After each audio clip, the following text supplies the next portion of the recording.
안녕하세요, 막강이에요. 자, 오늘 영상 썸네일에서 보셨죠? 네, 여러분이 혹할 이야기가 아니고 아주 귀한 이야기가 되겠습니다. 즉, 스카이 가자. 스카이 중에서 서울대학 가자. 그러면 서울대학을 어떻게 가야 되는가? 약간의 약장수 같지만은 이는 아무나 알려줄 수 있는 그런 비법이 아닙니다. 무슨 말씀이냐? 서울대학을 본인이 갔다고 했어도 알려드릴 수 있는 게 아니에요. 왜? 이 사람들은 다양하잖아요. 그 다양한 사람들은 각기 어떤 개성을 갖고 있기 때문에 어떤 한 사람 자기가 그렇게 해서 갔다고 해서 그 방법으로는 가능한 게 아닙니다. 그럼 오늘 막강쌤이 말하고자 하는 게 뭐냐? 막강쌤이 첫 영상에서 소개했죠. 제가 30년 이상을 대입재수종합반에서 강의를 하면서 큰 노하우가 있다. 근데 그 노하우가 뭐냐? 막강쌤은 서울대 반이라고 하는 반을 담임을 맡으면서 아주 오랫동안 학생들을 가르쳤습니다. 그럼 재수종합반의 인원이 보통 7, 80명 이상인데요. 예전에는요 100명이 넘었습니다. 평균 7, 80명에서 서울대 반 이렇게 하면요 어떤 학생들이 오느냐면 전년도 서울대 지원을 했다가 떨어진 학생이 오겠죠. 그러니까 거의 목표가 학원에서 주최하는 목표가 60% 이상의 학생을 서울대반에 보내고자 하는 그 목표를 가지고 합니다. 그렇기 때문에 아주 우수한 학생들이 오는 거죠. 쉽게 생각해 보세요. 서울대반이라는 그런 학생들이 모여있던 그런 형태는요, 여러분 요즘 명문고등학교라는 학교들 있죠. 그 명문고에서 서울대를 한 해 몇 명 정도 보내신다고 봅니까? 네, 명문고, 그러니까 특목고 계통은 약간 제쳐두더라도요 명문고, 뭐 자사고 정도까지는 좋습니다. 명문고라고 하면 많이 가도 한 해 20, 30명입니다. 그런데 이 한 반에 대입재수종합반에 6, 70명 이상, 즉 7, 80명, 뭐 예전에는 100명 이렇게 되는 학생들을 60% 이상을 보낸다고요. 그런 목표를 가지고 하기 때문에 아주 우수한 학생들이 모여 있는 것은 당연하죠. 자, 그런데 그런 학생들을 제가 아주 오랫동안 담임을 하면서 수학을 지도하면서 이렇게 가르쳤던 그 노하우를 가르쳐 드리겠다는 거예요. 그러니까 어떤 특정한 한 사람의 형태가 아닌 것이 중요하겠죠. 자, 그래서 그러한 유형들에서 오늘 이것도 시리즈로 계속해 드릴게요. 제가 영상들 다 계속해서 올린다고 했습니다. 자, 그러면요 오늘은 첫 번째 유형을 가르쳐 드릴게요. 자, 첫 번째 유형을 가르쳐 드리기 전에 서울대는 어떤 학생이 가느냐 하면요, 일단 크게 세 가지로 나눌 수가 있어요. 우스갯소리인데요, 일단 깔끔형, 약간 더티형, 그 다음에 이것도 저것도 아닌 형. 근데 맨 마지막 이야기하는 그 이것도 저것도 아닌 형은 좀 극소수예요. 그렇게 되면 제가 세 번째 이야기를 해드린 겁니다. 그게 주로요 깔끔형과 약간 더티형, 그 더티가 왜 더티인가는 들어보시면 알 거고요, 그렇게 나눌 수가 있어요. 그런데 오늘 일단 깔끔 유형부터 설명을 해드릴게요. 자, 깔끔도 여러 가지 형이 있는데요, 그 중에 오늘 소개할 형 잘 들어보세요. 일단 부지런하다. 어떤 부지런함이냐면 처음에 말씀드렸다시피 대입재수종합반의 등원 시간이 보통 7시 전후거든요. 근데 서울대반 학생들은요 보통 6시 반이면 다 등원을 합니다. 즉 학원에 자기 자리에 앉는다는 거죠. 그런데 그렇게 앉아서 일찍 와서 뭘 하느냐? 자, 앉자마자 자기 하루 계획을 짜는 겁니다. 그 계획을요 거기서 뭐 10분, 20분, 30분, 1시간 이렇게 짜는 게 아니에요. 공부 처음 하는 학생들이 아니거든요. 딱 오면요 5분 정도면 오늘 할 스케줄 딱 짜는 거예요. 그러면 짜고 나서부터 어떻게 하느냐? 조용히 뭐 친구 뭐 아는 놈 이런 거 필요 없어요. 그냥 자기 공부하는 거예요. 자기 주도 학습, 그걸 꾸준히 하는 거죠, 하루를. 보통 학원이 10시 정도까지, 뭐 예전에는 더 늦게까지도 했습니다. 10시 정도 기준으로 했을 때 거의 밥 먹고 똥 사고 하는 거 외에는요 자기 자리에서 안 움직인다고 보면 되죠. 친구하고 이야기도 없어요. 깔끔형은 뭐 거의 이야기도 없어요. 쭉 공부를 합니다.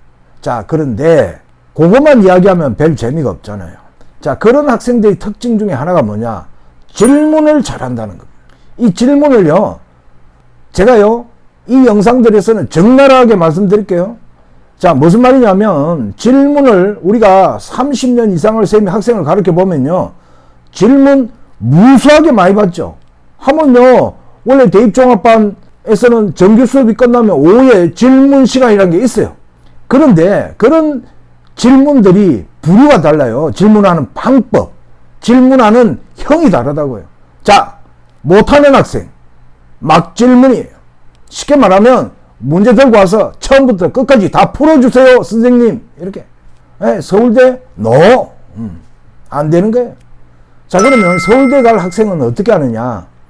이미 다 풀어본 거예요. 근데 뭘 질문하러 오느냐고요? 물론 간혹 가다가 약간의 싸가지 없는 놈들이 있어요. 무슨 말이냐? 건방이 늘어가지고 이렇게 일반 선생들을 테스트 하려고 덤벼든 놈들도 있어요. 질문을 통해서. 뭐 막강쌤한테는 그게 안 통하는 거 다 아니까 그런 경우는 없지만, 제가 교무실에 앉아 있어 보면 각 쌤들한테 질문을 하는 꼬라지를 보면 알잖아요. 딱 들어보면.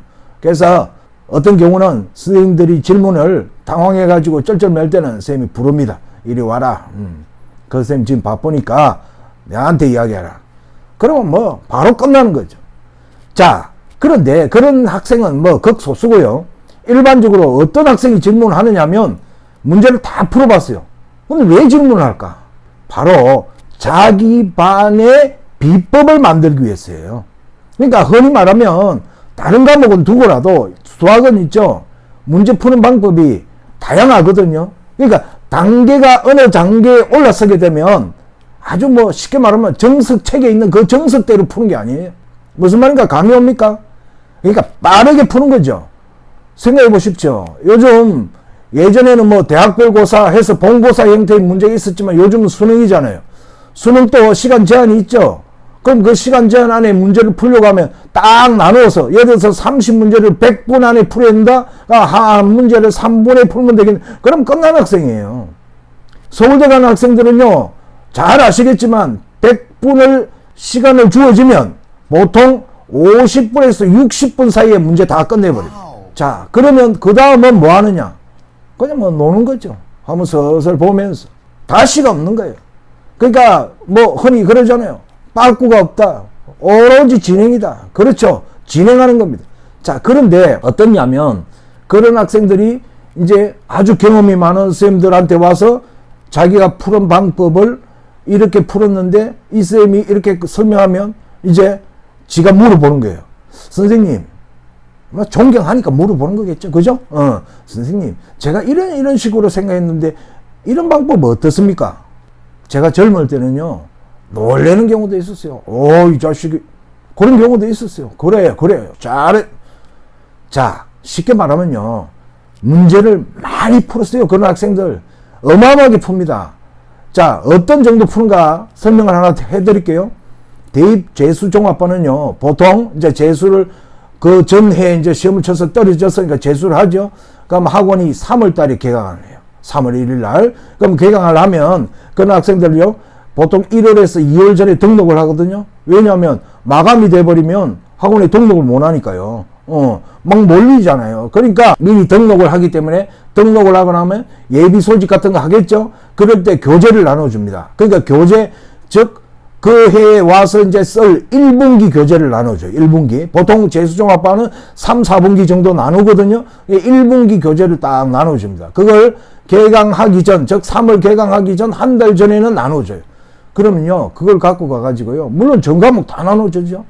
싹 풀어버립니다. 뭐 개강하기 전에 다 풀어버려요. 물론 그것만 푸는 게 아니죠. 다른 문제집도 풀면서 그거 다 풀어. 그러니까 개강할 때는요, 어떤 형태가 일어나냐면 학생이 왔는데 문제집을 다 풀고 온 거예요. 그럼 어떻게 될까요?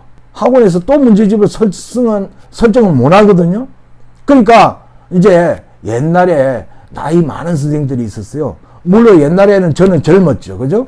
나이 많은 선생들은 그 교재를 가지고 학생들 수업을 하려고 했는데 학생들이 문제를 다 풀어오니까 어떤 현상이 일어나는 줄 아십니까?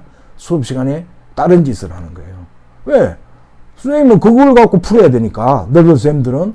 그러면 이 막강쌤은 어떻게 했느냐. 그걸 다 알기 때문에, 그것도 학원 정책이기 때문에 또 문제집을 새로 설정하고 이럴 수는 없어요. 다 같이 해야 되니까. 그래서 막강쌤은 보충 교재를 줬어요. 어떤 보충 교재냐.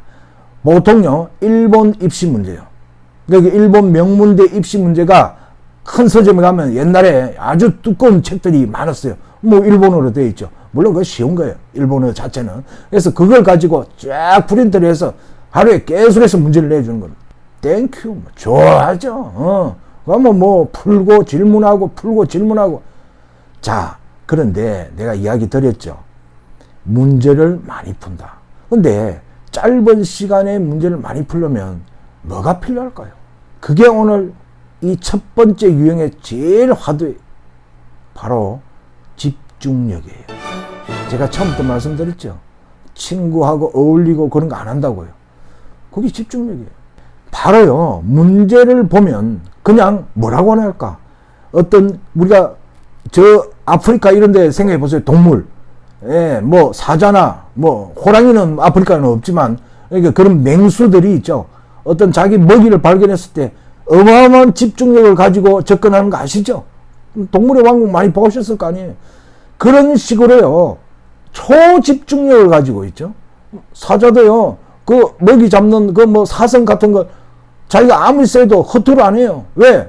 쫓는데 실패를 하면요, 적당한 거리까지 달려가다가 그걸 놓치면 다들 포기해요. 더 이상은 무리가 오거든요. 그와 마찬가지로 초집중력 상태로 문제를 푼 거예요. 그러니까 오늘 하고 싶은 말은요, 서울대 가고 싶다? 일단 집중력을 기르세요.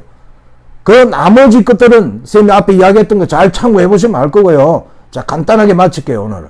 바로요, 집중력. 그럼 집중력이 없는 학생은 어떻게 하느냐?